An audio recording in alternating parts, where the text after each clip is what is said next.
We live in a time that's extraordinarily dark and distracting. Somebody was a lighthouse in the dark for you. People are watching. People need you. And you can be that person in your community that teaches people that life is good. What is it that would make you more of a role model? Have people on your journey because they get to watch you doing it every single day. Can you handle it, Growth Day?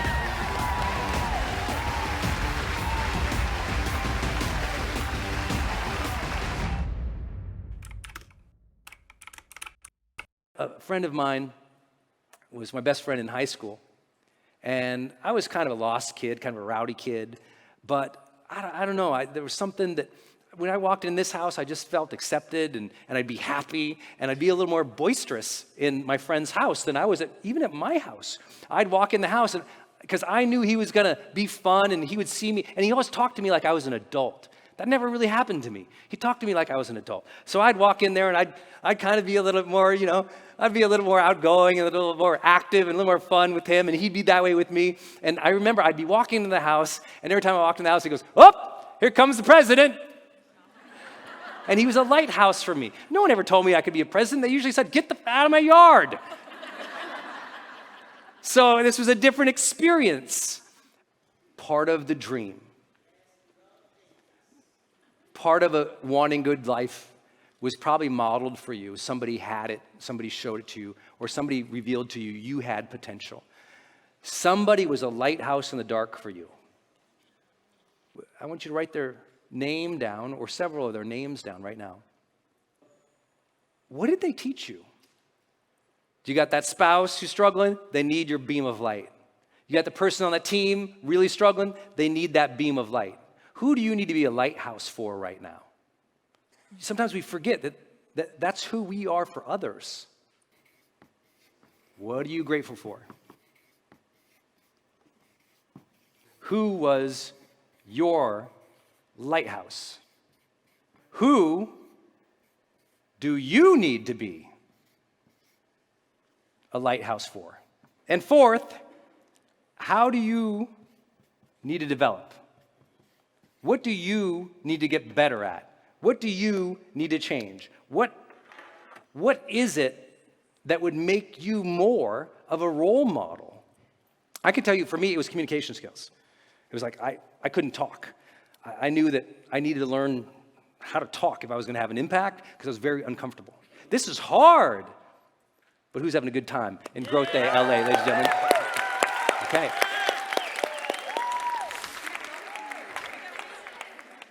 We live in a time that's extraordinarily dark and distracting and discouraging, and the answer is right there in your heart. Combine this with two things. Being a role model, these plus this is what's going to beat those.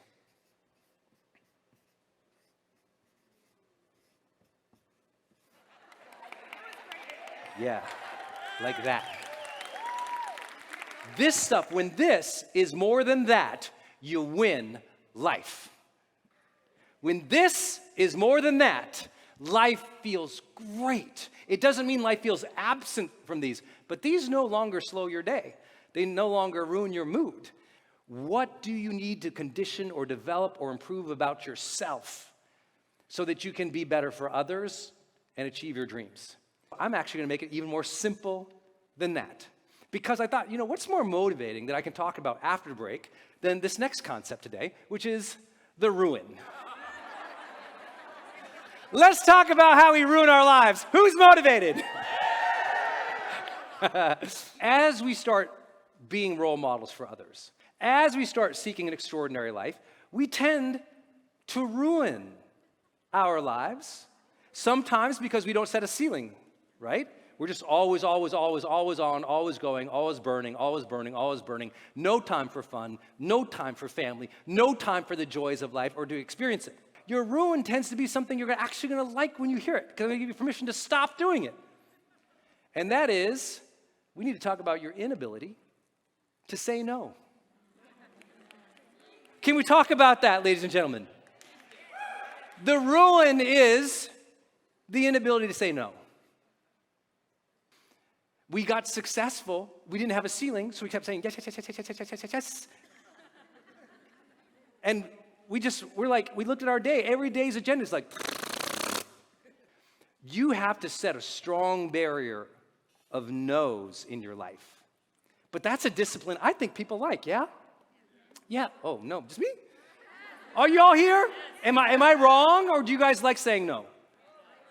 Okay, you don't like it. How many of you know you need to do it?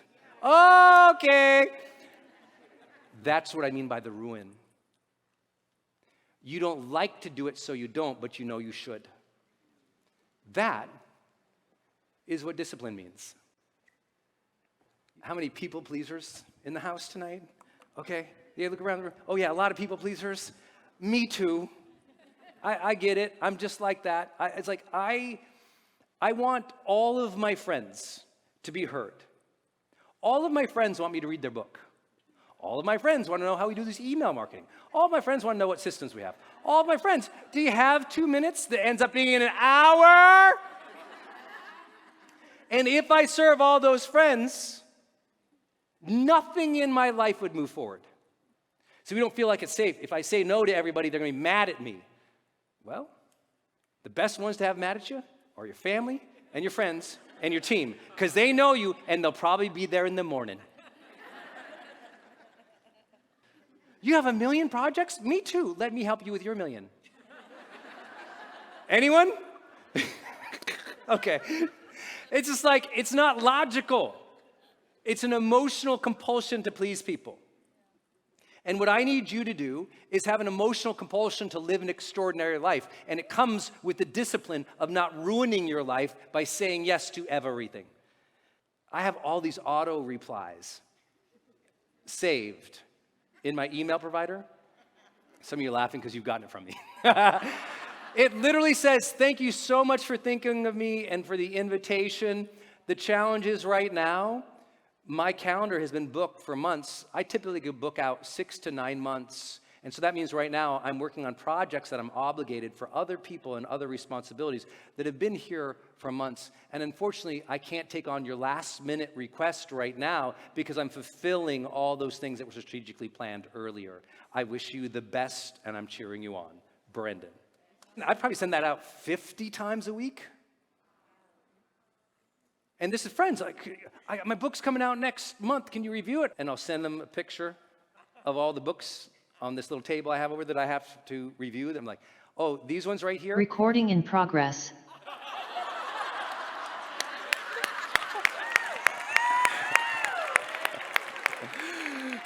Somebody just realized they're like, shoot, he gave us a script and we didn't record it. Dang, he just gave us the script. It's gone. I'll say it one more time. It's something to the effect of, thank you for the invitation. I appreciate you thinking of me. However, my plate is already full of projects that have been planned months ago, and I have obligations to people in those projects. My calendar usually fills up 6 to 9 months in advance, so unfortunately, I can't take on your last-minute request right now so I can service these other strategic priorities from before. However, I wish you the best, and I'm cheering you on, Brendon. Something like that. And no is a very important thing because there is no focus without no.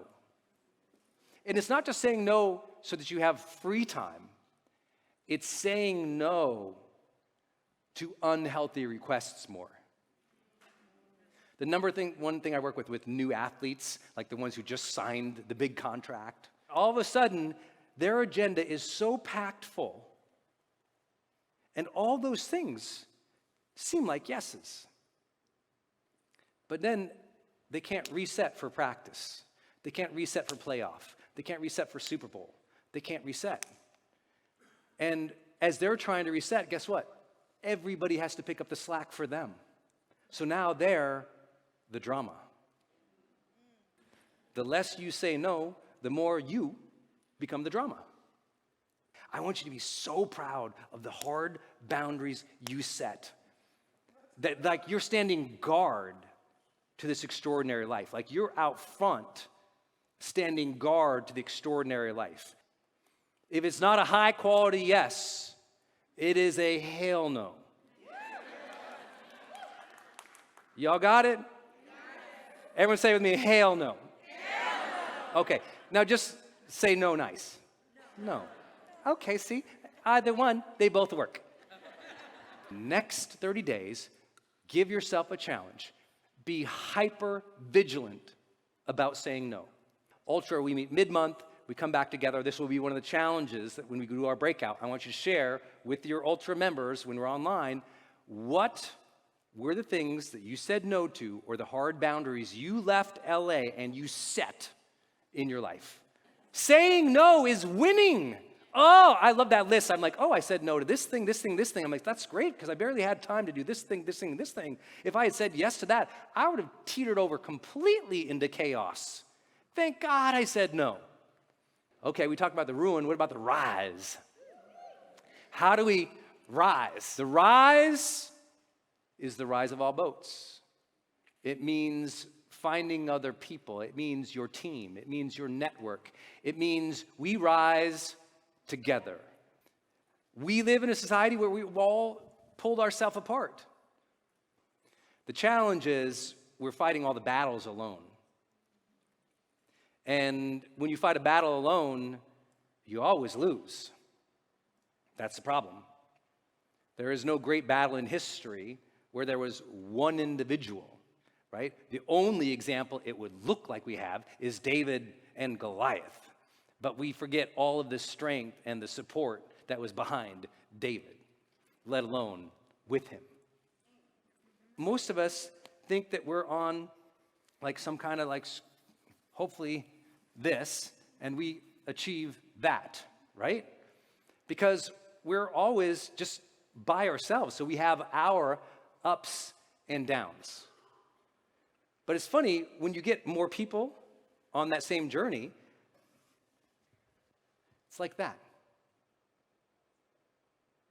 That over time, the variability actually decreases and the upward trend is there. More people ended up making you more efficient. That when you were down, but this guy was up. That balance creates a predictability of progress and growth. Who understands what I'm talking about? This is why you need people. You need people. You need friends, you need family, you need peers, you need growth day members. It's like, have people on your journey. When you're down, someone's up. And the odds are over time, the growth is more. See, how many of you have been down the last couple months? Honest. Happens all the time, right? But when you're down, if it's alone and there's no one pulling you up, you stay down even just a little longer. Well, Brendon, I don't need anybody. Well, how long does it take you to get up usually? I'm up in a day or two. Oh, what if it was just an hour or two? The efficiency of your rise is so much better. And I'm not the guy who ever says don't be down. I'm usually the person who says seek therapy if you need it, get help, reach out to people. I think the rise happens because of this little graph I showed you. There's I'm down plenty of times. And then I go on a walk with Denise. Thank God for my wife. I go out there. Everyone thinks I'm motivating. Hang out with my wife. She's super motivating. She's good for me like that. Who has some good for you people in your life? Yeah. Could you do me a favor right now? Could you just text them all? Hey, literally, just grab 2 people right now, text them, and go, hey, you're good for me. That's all I want you to say. Don't say anything else. Just go, hey, you're good for me. Appreciate you. Who's texting somebody right now you haven't even texted in over 10 days? Yeah, raise your hand. Yeah, keep in touch with those more often. Way more often.